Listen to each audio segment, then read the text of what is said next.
Hi, everybody, and I'd like to welcome you to my latest YouTube channel presentation, or whatever you'd like to call it. I'm Duncan, and today I'm going to talk about three television series that seem to have disappeared off the radar in the television history, uh, maybe for different reasons. The first series I'm going to talk about is a 1968-69 children's series called Sugarball. Its full title is Sugarball, the Little Jungle Boy. It was a show made with puppets about a little boy who lived in Africa in a village, a sort of, I suppose, traditional African village. It was done by Yorkshire Television and produced by Jess Yates and directed by Jeff Hall and Bill Cole. It had a song, it had lots of songs in the series, and there was a little boy. Sugarball is a little boy, and the chief of the village is called Big Chief Bilbo, and these are wired marionettes, by the way. He's a very bad-tempered character who everybody's terrified of, and there was also a character called Bones. He was a witch doctor. He was very nice guy, but not always getting on the wrong side of Chief Bilbo. There were lots of songs in the show, and there were lots of talking animals, but the songs were sung by the fabulous Kenny Lynch. I don't know whether they were released on record or not. The whole show was narrated by Juliet. I think her name's Juliet Cook, and she actually, as well as narrating the story, she put on voices for the characters. So it was quite a low budget affair. I mean, today it probably wouldn't look very good in our politically correct climate. Although, he is the little boy is a hero, and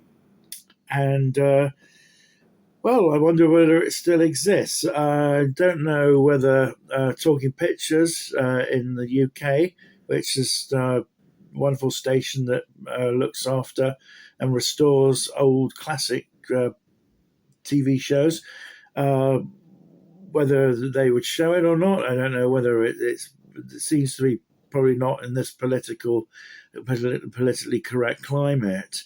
But I remember it, and I rooted for all the good characters, and rooted for the bad ones. I think the animals can talk in the jungle, and they can sing as well. And it was for the young folks, probably 5, 6, 7, that sort of age or below. I don't know. I'm not a great expert necessarily on how what's right for children. I think that it comes from a time when people just made the shows, put them out, and that was it. Now, the second series also involves a young African lad, but this is not with puppets. It's a live action show that was shown by the BBC around about the very early 70s. It's called Yeow. Now, I've spelt it the way I can imagine it would be spelt, but it could be spelt several other difficult and different ways. It involves a tribe in Africa, I think around about modern day, and it shows the little boy growing up with his friends. I think having a manhood test done. Or maybe that one I'm getting confused with Roots. But he grows up into a young man, and somebody in the village does not like him. And during there is a important member of the village is murdered, and the people of the village have they have a witch doctor as well, who's not what he seems to be. And during the funeral of the person, uh, the custom is that the people who are dancing with the dead person on a stretcher type thing, if the feet of the dead man point to a certain person, then they are the murderer. And what happens is that during the funeral, the feet are made to point at Yeow, and he is not um, executed, but he's banished from his tribe for life. And he goes off into the wild and has a number of adventures. The one adventure I can remember, the one that he does do, and this is not the only thing, is that he meets another tribe who befriend him and take him in. And they are living in terror of a group of nomadic tribesmen on horseback who basically come along every year or 6 months or whatever, and by a process of lottery, take some of their women. A bit like the story of the Sabines, but they're living in terror of these people. And what happens is that there's a girl there, I think that Yeow likes, and she gets taken by the tribesmen. And what he does is he finds where they're encamped, and he's skilled with a bow and arrow, and one by one he basically kills the tribesmen until there are none left. Most of them he shoots from they're on horseback, and he shoots them off the horses. None of the horses are hurt in it, and he rescues the girl he loves, and is made into a hero by. I do remember the scene where he's killed the last tribesman, and all the women they're all coming up and mobbing him because he's rescued them. I can't remember a lot more about the series, but it was very, very well made. And I don't know whether the lad who played Yeow is still alive, but it'd be wonderful to have an interview with him, because it was a very serious show and a very good program. It was well scripted, and it wasn't dubbed, as I don't think. I think it was narrated. It had a narrator talking over it, which we used to have quite a lot of those shows on the BBC from distant lands.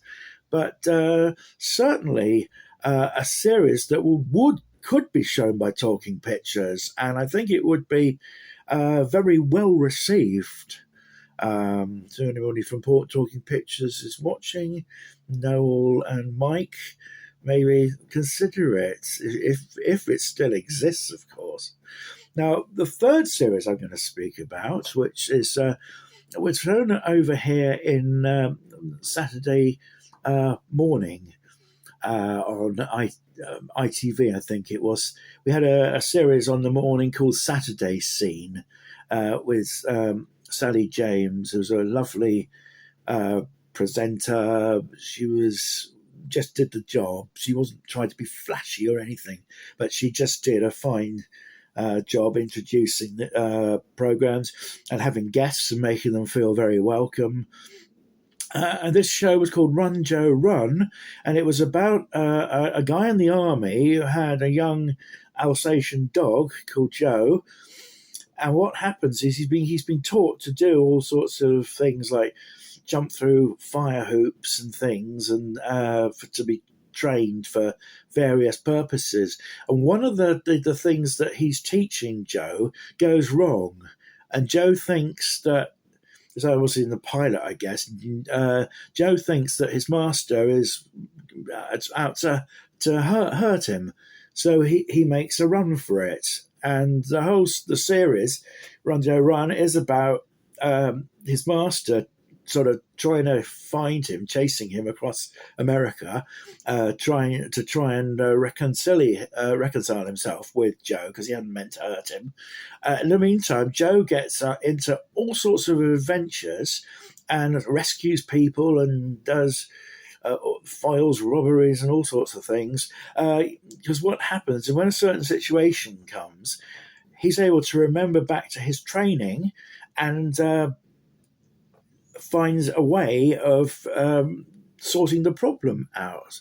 So it was a very, very nice show. There's lots of people he helps. You feel very sorry for him because he never seems to be able to help. Well, people do help him, of course, but you just feel that you'd like to see him reconciled with his master. It was a bit like a sort of canine version of The Fugitive, I suppose. Very, very sadly, I don't think the series, he is reconciled with his master, because I think the series runs out of episodes, because sometimes they wait to see whether the series is going to be renewed, so they don't do a final episode. Although, what you could have done is had that series ending with a reconciliation with Joe and his master, because and then what they could do is they could have had another series with him, Joe, and his master, this time together, solving problems or something. But it was a lovely show. It's one of these shows that you don't, I suppose, if you're a dog lover, you're not going to forget in a hurry. And I've just remembered another series that was shown on a Saturday morning. I don't know whether it's shown at the same time as Run, Joe, Run, but it's called Camp Run Amok. And it was basically a little bit like a series. If you know that song, Camp Granada, Hello Mother, Hello Father, Here I Am at Camp Granada. You remember Jeffrey Hardy, they're about to organise a searching party. I can't remember all of that wonderful song or who it's by. But this was like a TV series of that, a holiday camp where everything you could possibly imagine goes wrong.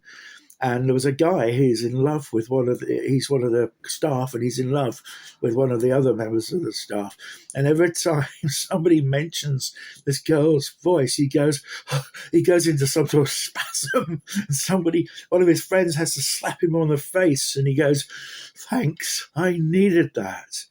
And there was one episode with a tortoise, I think, that was ill. And they're not sure where to put the thermometer to decide whether he's ill or not. I do remember just having a good old chuckle about that series. I've never heard, other people don't seem to have done a blog about this series. So here I am. I'm doing one, and all four of these series. Well, I must have enjoyed them because I wouldn't have watched them again and again. As I say, I don't think Camp Run Amok or Run, Joe, Run have ever been shown again in this country. Probably shown all over America because they're both American series. But all these series, just because they've been shown once, doesn't mean to say they're no good anymore. So it would be lovely to see them go on, put Sugarball on as well, and then get arrested for racism. No, joking apart, there are some things that perhaps should be shown, some that shouldn't, or you put out a disclaimer saying it was shown made at a certain time. But just four series that I remember that a lot of people don't seem to remember. I hope you've enjoyed this blog. If you'd like to subscribe? Yeah, that's right. Sorry, I've had a funny night. I'd like to subscribe if you've enjoyed this. That would be lovely. Or take the like button as well. That would be great. Or forward this to a friend. That'd be nice as well. But you take care of you now. This is Duncan signing off. God bless.